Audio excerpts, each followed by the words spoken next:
The Adventures of Roderick Random by Tobias Smollett. The author's preface. Of all kinds of satire, there is none so entertaining and universally improving as that which is introduced, as it were occasionally, in the course of an interesting story, which brings every incident home to life, and by representing familiar scenes in an uncommon and amusing point of view, invests them with all the graces of novelty, while nature is appealed to in every particular. The reader gratifies his curiosity in pursuing the adventures of a person in whose favor he is prepossessed. He espouses his cause, he sympathizes with him in his distress, his indignation is heated against the authors of his calamity. The humane passions are inflamed. The contrast between dejected virtue and insulting vice appears with greater aggravation, and every impression having a double force on the imagination, the memory retains the circumstance, and the heart improves by the example. The attention is not tired with a bare catalogue of characters, but agreeably diverted with all the variety of invention. And the vicissitudes of life appear in their peculiar circumstances, opening an ample field for wit and humor. Romance, no doubt, owes its origin to ignorance, vanity, and superstition. In the dark ages of the world, when a man had rendered himself famous for wisdom or valor, his family and adherents availed themselves of his superior qualities, magnified his virtues, and represented his character and person as sacred and supernatural.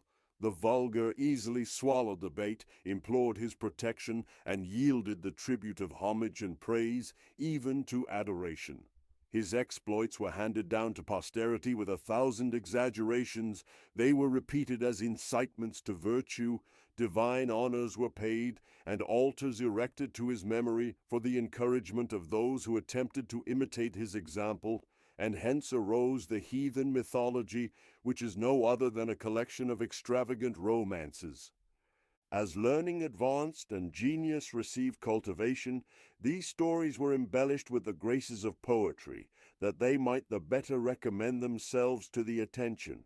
They were sung in public, at festivals, for the instruction and delight of the audience, and rehearsed before battle as incentives to deeds of glory.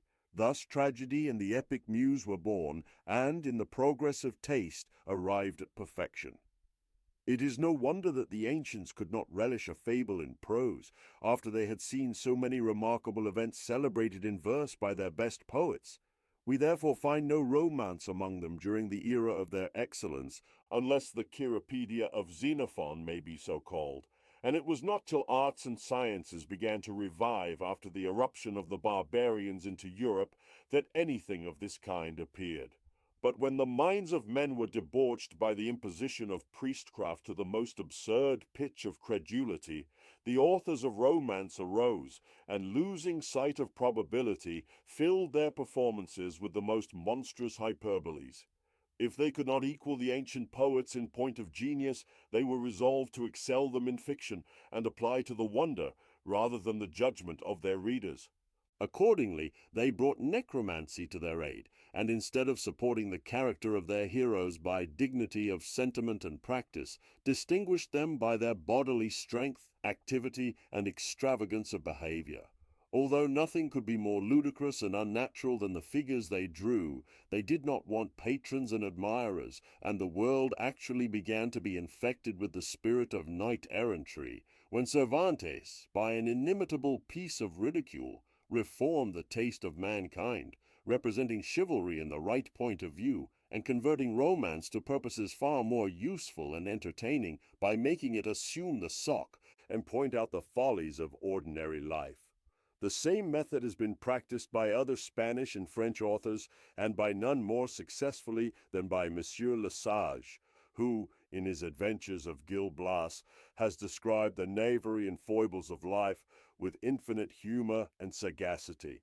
The following sheets I have modeled on his plan, taking me liberty, however, to differ from him in the execution, where I thought his particular situations were uncommon, extravagant, or peculiar to the country in which the scene is laid. The disgraces of Gil Blas are, for the most part, such as rather excite mirth and compassion. He himself laughs at them, and his transitions from distress to happiness, or at least ease, are so sudden, that neither the reader has time to pity him, nor himself to be acquainted with affliction. This conduct, in my opinion, not only deviates from probability, but prevents that generous indignation which ought to animate the reader against the sordid and vicious disposition of the world. I have attempted to represent modest merit struggling with every difficulty to which a friendless orphan is exposed from his own want of experience, as well as from the selfishness, envy, malice, and base indifference of mankind. To secure a favorable prepossession, I have allowed him the advantages of birth and education, which in the series of his misfortunes will, I hope, engage the ingenuous more warmly in his behalf. And though I foresee that some people will be offended at the mean scenes in which he is involved, I persuade myself that the judicious will not only perceive the necessity of describing those situations to which he must of course be confined in his low estate, but also find entertainment in viewing those parts of life where the humors and passions are undisguised by affectation, ceremony, or education, and the whimsical peculiarities of disposition appear as nature has implanted them. But I believe I need not trouble myself in vindicating a practice authorized by the best writers in this way, some of whom I have already named. Every intelligent reader will, at first sight, perceive I have not deviated from nature in the facts, which are all true in the main, although the circumstances are altered and disguised to avoid personal satire. It now remains to give my reasons for making the chief personage of this work a North Briton, which are chiefly these. I could at a small expense bestow on him such education as I thought the dignity of his birth and character required, which could not possibly be obtained in England by such slender means as the nature of my plan would afford. In the next place, I could represent simplicity of manners in a remote part of the kingdom with more propriety than in any place near the capital. And lastly, the disposition of the Scots, addicted to travelling, justifies my conduct in deriving an adventurer from that country. That the delicate reader may not be offended at the unmeaning oaths which proceed from the mouths of some persons in these memoirs, I beg leave to promise that I imagine nothing could more effectually expose the absurdity of such miserable expletives than a natural and verbal representation of the discourse in which they occur. Apologue. A young painter, indulging a vein of pleasantry, sketched a kind of conversation piece, representing a bear, an owl, a monkey, and an ass, and to render it more striking, humorous, and moral, distinguished every figure by some emblem of human life. Bruin was exhibited in the garb and attitude of an old, toothless, drunken soldier. The owl, perched upon the handle of a coffee-pot, with spectacle on nose, seemed to contemplate a newspaper, and the ass, ornamented with a huge tie wig, which, however, could not conceal his long ears, sat for his picture to the monkey, who appeared with the implements of painting. This whimsical group afforded some mirth, and met with general approbation, until some mischievous wag hinted that the whole was a lamp